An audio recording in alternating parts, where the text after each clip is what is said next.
Physics में एक बहुत ही इंपॉर्टेंट कॉन्सेप्ट है वर्क एनर्जी थ्योरम। पढ़िए क्या कहती है?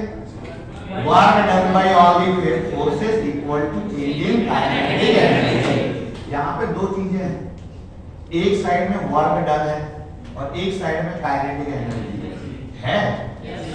और इस इक्वेशन की बहुत ही खूबसूरत बात ये कि दोनों स्केलर है, वर्क डन भी स्केलर है और काइनेटिक एनर्जी भी स्केलर है। लेकिन जो वर्क डन करने वाला एलिमेंट है वो वेक्टर है। वर्क कौन करता है? वर्क किसके द्वारा होता है? A force, and force is a vector quantity which has direction. अब चुनना तुम्हें है। एक और बात, चैप्टर में भी हमारी फिजिक्स में भी यही है, लॉज ऑफ मोशन, बहुत difficult chapter. Work energy power आसान चैप्टर, क्यों? डायरेक्शन नहीं है।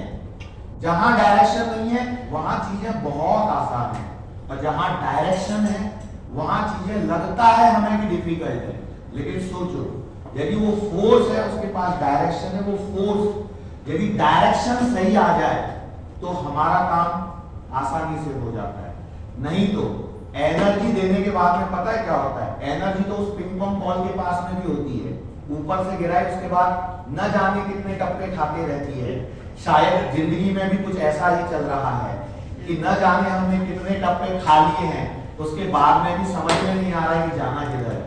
So don't focus on that energy, focus on the force with the magnitude, have some direction. If you will have some direction, definitely you are going to achieve your goal. तो जरूरी है, हम कुछ चीजें करते हैं, क्या होता है ना, एक भरोसे वाली बात होती है। आप लोग भरोसा करके आए हो कि हम कहते हैं ना, मैंने आपको सिखाया है, हमारी पूरी टीम कहती है बायोमेट्रिक्स है तो भरोसा है। मैं भी नहीं कहते, क्योंकि हमें मालूम है, यहाँ पढ़ाने वाले हर टीचर को मालूम है कि आपको आपकी एग्जाम क्रैक करने के लिए क्या आवश्यक है और उसे कितने मैग्नीट्यूड में और किस डायरेक्शन में देना है।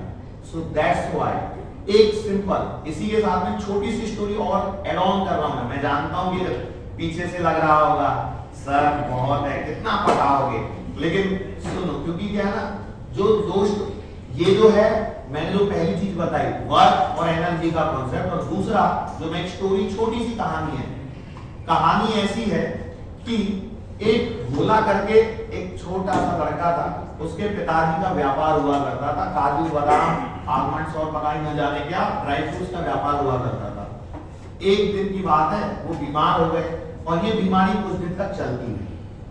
अब बच्चा उनका भोला, बहुत ही भोला, वो जाके कुछ कर नहीं सकता, घर की हालत बिगड़ने लगी तो भोला बोला कि पापा मैं जाता हूं, मैंने शहर देखा है और मैं आप बिजनेस को आगे बढ़ाऊंगा। लेकिन पिताजी देखो, हर बाप अपने बच्चे को छोटा समझता है, लेकिन फिर भी पिताजी ने सोचा कि परेशानी तो हो ही रही है, क्यों ना मैं अपने बेटे को एक मौका दे दूं और हो सकता है ये मौके को भुना दे। तो पिताजी ने सोचा, उसके बाद अपने बेटे को एक ही बात बोली कि बेटा मैं कुछ चीजें बता रहा हूं, बस उन चीजों को ध्यान रख, जिंदगी में तू सफल होगा। पहली चीज बोले, जब भी तू खाना खाने बैठे तब बोलना जोर से, एक खाऊं दो खाऊं कि सबको निपटाऊं, एक खाऊं दो खाऊं कि सबको निपटाऊं। उसके बाद जब तू व्यापार करने जाएगा, इतना सब माल लेके जा रहा है, किसी सराय में धर्मशाला में रुकेगा तो धर्मशाला वही चुनना जिसमें कुंडी लगी हो, ताकि तू अपने पूरे सामान को चेन से बांध ले।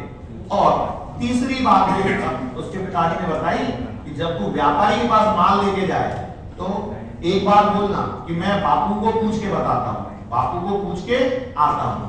बस ये तीन चीजों का ध्यान रखना। भोला निकला अपनी यात्रा पे, माँ ने 4 रोटी कुछ सब्जी वब्जी बांधी, और जैसे ही वो माल लेके निकला, कुछ खगों की नजर उस पर पड़ गई और देखा कि एक बच्चा माल लेके जा रहा है, सामान लेके जा रहा है। उनके मन में आया कि इसको लूट लेते हैं। जैसे ही वो भोला आगे जाके अंधेरी गलियों में से होके गुजरने लगा तो ठगों ने बता लिया मन से कि अब इसको लूटना ही है। भोला बेखबर, वो बैठ गया खाना खाने, बोले यहाँ कोई देख भी नहीं रहा, यही खाना खाता। खाना खोला और उसने जोर से वही, एक खाऊं दो खाऊं कि सबको निपटाऊं। जैसे उसने बोला, ठगों को लगा कि अरे हम तो इसे बच्चा समझ रहे थे, ये तो भूत प्रेत है, भागो यहाँ से। पहली सीख जो उसके पिताजी ने दी थी उसको वहां पे काम आई, उसका सारा माल बच गया। अब वो आगे गया, जाके उसको धर्मशाला में रुकना था। अब धर्मशाला का जो मालिक था वो भी थोड़ा सा चोर टाइप का, डिसीव टाइप का ही इंसान था। उसने देखा ये बच्चा माल लेके आया बेचने के लिए, ये जरूर इसको हम ठग सकते हैं और आराम से। उसने उसको बोला वो कि ये वाला तू ले ले, ये फ्री में है, मैं तो तू छोटा बच्चा है इसलिए तेरी मदद करना चाहता हूँ। लेकिन उसने वहां पे उसकी बात को नहीं माना और वो आगे निकल गया और एक दूसरी धर्मशाला में जाके, जहाँ पे प्रॉपर वो रुक सकता था, सामान रख सकता था, भले पैसा खर्च हुआ लेकिन वो वहां जाके गया, उसका सामान बच गया। नेक्स्ट डे जब सुबह हुई, वो सामान लेके व्यापारी के पास गया। जैसे ही सामान लेके वो व्यापारी के पास पहुंचा, व्यापारी ने उसको तुरंत बोला, अरे तेरा माल तो ये सब सड़ा हुआ है, देख ये पीस छोटा है, ये पीस बड़ा है, सब में यूनिफॉर्मिटी ही नहीं है, तेरे इस माल की जो कीमत है वो तो आधी लगेगी। भोला का दिमाग तुरंत चला, उसने बोला रुको मैं बापू से पूछता हूँ और तब आता हूँ।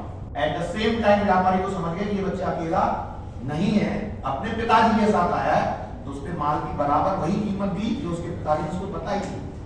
अब इस कहानी में जो तीन चीजें हुई, जो पिताजी ने तीन चीजें बताई, देखने में बिल्कुल बेतुकी सी लगती है, एक खाऊं दो खाऊं सबको निपटा, कुछ सेंस नहीं बनता है, लेकिन उसने उस चीजों ने, इन स्टेटमेंट्स ने उसकी मदद की। ऐसे ही हम लोगों के साथ में कई बार हम उनको ऐसे उलझन से सवाल करवाते हैं, उसका बस एक ही मकसद होता है कहीं ना कहीं कुछ कॉन्सेप्चुअल क्लैरिटी देने के लिए, और हम आपको डीएमटी में भर भर के सवाल करवाते हैं ताकि आप उस एग्जाम के दिन परेशान ना हो। जर्नी लंबी है, छोटी नहीं है, 1 साल का पीरियड है।